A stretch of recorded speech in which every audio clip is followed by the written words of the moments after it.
All right, now we got two light heavyweight legends, Dominick Reyes, Anthony Smith. Before we even talk about Anthony Smith, TJ, I do want to say Dominick Reyes, this guy, I'm excited to watch this guy just back in action, swinging for the fences. And like you said last time, the guy literally is a guy who just attacks and fights like an unorthodox street brawl style fight.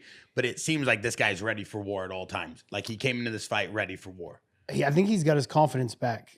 He went on a 3-fight skid where he's got knocked out, which, that will destroy a lot of people. Like to come off of those knockouts and to feel good and to feel confident in yourself and confident in your skills, that's a very hard thing to do, but he's mentally tough. He's bounced back. It's his second win since. A tough opponent on Anthony Smith, and he went out and went for it. He looked good. He looked real good. Good distance. I mean, I'd love to see the Reyes that fought John Jones. I want him to come back and look like that again. Do you believe that he beat John Jones in that fight? It was close. Do you believe he beat John Jones in that fight? I'm gonna be honest. I've never seen that fight. I've only seen highlights, but I've heard from many other fighters that he was the first one to beat John Jones. Yeah, I mean, it was one of those fights where it's like, John Jones was the champion, but still, I thought Reyes probably did enough. It was a close fight. Yeah, but you got to beat the champ to beat the champ. Exactly. Amen. Yeah. I love that, Rampage. You know what that means. I know what that means because I lost my belt that way. Yeah. So here we go, Anthony Smith. And I saw an interesting interview from Dominick Reyes that said that Anthony Smith at one point was just telling him to just hit him. Yeah, and so I actually want to bring this up. There's parts in this fight, there's parts in this fight where Anthony Smith showed some dog, right? Like Anthony Smith was coming forward. He's like just like almost headbutting the guy's jab. And I want to see that Anthony Smith. That's when he's dangerous. When he's offensive, he's coming forward. Like he's a dangerous fighter that way. He's got good right hooks. He's setting things up and he's like just coming for broke. But then there's also the Anthony Smith that gets on the single leg and just, takes some elbows and doesn't let go of the single leg and then gets taken down. And again, you're going to have to kill me to get me to stop, right? Like, and when he was having that dog when he was on his feet, he's like, all right, like he's going to get out here. He's going to fight. He's got a lot of emotions that are going through his head right now. And he's going to use that and channel it to the right energy. But unfortunately, it didn't end up that way. His mind wasn't in I couldn't imagine. Yeah. So but that's what I'm saying. Like when he was in those exchanges on his feet and he wasn't like cowering, I was like, all right, he's going to channel this energy and he's going to come after it. I wasn't like rooting for one guy or the other, but like you always want everyone to be as confident as they possibly can in their own skills. Yeah. At first I was confused. I was like, why does he want that leg so bad? But it just when you figure out like his mind wasn't in it, then you be like, oh, you never know why people do things. Yeah. I mean, and it's not even just the leg. It's even when he was on the ground and like Reyes was just like elbowing him. He wasn't like, even Rogan was talking about it. It's like his leg was out. He wasn't even trying to stand up. It was like, where's that fight? He probably wanted to. Some people deal with death and stuff different. And yeah, of course. I couldn't even imagine. Yeah, because you see right here. Look, he's like, come on, bring it. Throwing right hooks back. Yeah. Like that's how he needs to fight. Yeah. Not exactly getting punched all the time, but like that kind of attitude. But is there something that? I've seen this a lot in like videos and Rampage. We've talked about this, like and I've watched you spar in here and I've seen you do it to Luke before where you're just like, hit me. And it's one of those things where you feel like it's going to rally you or make the guy it's feel different like... for me. In training, I let people hit me. I don't let people really hit me in fights, but in sparring and stuff, because you're going to get hit in this job. And me, I'm not afraid to get hit. And when I sparred Luke for the first time, I hadn't sparred in a long time. So when I'm sparring, I do let people hit me. It fires me up a little bit. It gives me give me that little edge of Rampage to come out just a little bit, and and it makes me try harder. But that day with Luke, I was out of shape. I hadn't sparred in a long time, so I wanted to get hit.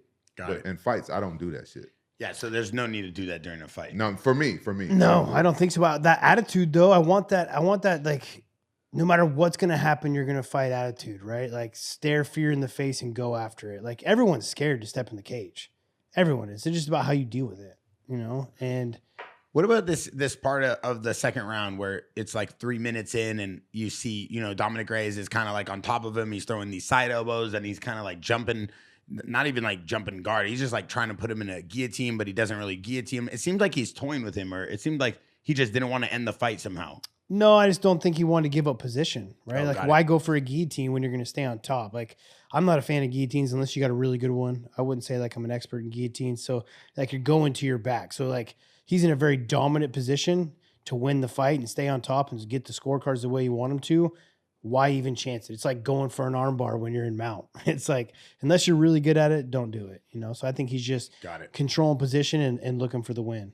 Yeah, it makes sense. And what about in terms of like finishing the fight? Rampage, you've talked about many times when we're here watching fights, like you have to line up those 2 or 3 shots and not just, you know, overly throw. I remember you talking about that during a boxing fight. Like it's better to kind of find your shot and the fight than just randomly throw punches. Do you feel like he was doing that here? Yeah, I don't know. I don't know what he was doing, but it looked like he was trying to finish the fight. You don't want to punch yourself out and stuff as well. But like me, when I smell blood, I'm trying to get out of there. You know, I'm not getting paid by the minute. Yeah, but you know what I was thinking? I was wondering, how come we're not seeing the new rules as much? The 12 to 6? Yeah, how come we're not seeing that? I mean, think about it, you've trained how many years now not to throw that elbow? You're probably going to take some rewiring for a while to think like, oh yeah, I could just drop an elbow straight down on him, you know? How deadly is that elbow? It's not any more deadly. It's just a whole different technique. It's like the guy would have to block different. Like he couldn't keep his hands up like this to block elbows because you're just going to come right down the middle. It's not that it's any more dangerous. It's just a different technique to throw that. So your defense would have to be different. Why you think it was illegal? And tell me why you think that they cleared it where it's not illegal no more. I really can't tell you why they made it illegal. I think it was the most like one of the stupidest things from the beginning, and I think that's why they made it legal is because they were like, that is stupid. You know, like how is this going to be any more damage than this? You know, I did see a TikTok. They talked about when they got rid of that soccer punt kick from Pride, that the guy who's writing the rules or the commission also removed that because they felt both of them were about the same level of like non-detrimental damage. Like it wasn't needed and you could do something else. So maybe it was Steven Seagal that made him illegal. Have you seen the video of Steven Seagal trying to teach Alex Pereira how to fight? Yes. What do you think about that? That's hilarious. Do you think he's really as good as people say he is? No? No. But you would disrespect the legend Steven Seagal? Would you ever train with him? No. Oh my God! Oh my! You're telling me Steven Seagal, the guy who literally taught everybody how to front kick and help everybody knock out fights. Get Gabriel Silva in here.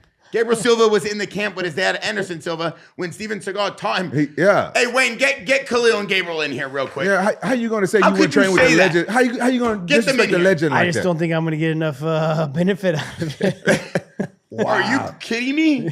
I'm not kidding. Have you seen him teach everybody how to front kick? Yeah, and Machida. No.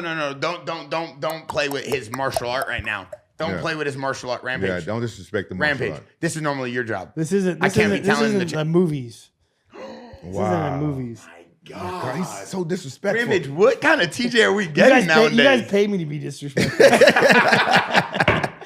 That's why he brings me here. Wait, you really don't believe that you could benefit from learning from Steven Seagal's martial art There's so many more people I'd rather learn from than Steven Seagal. Oh my! Like who? Name him. Name one. Dwayne Ludwig. You train with him. No. I'd rather go spend another hour with Dwayne than spend an hour with. No. We talking about actors that's martial artists. Actors? That's martial artists. That Michael Jai White. Actors now? Okay, I'm saying if you're Michael not going to Jai White.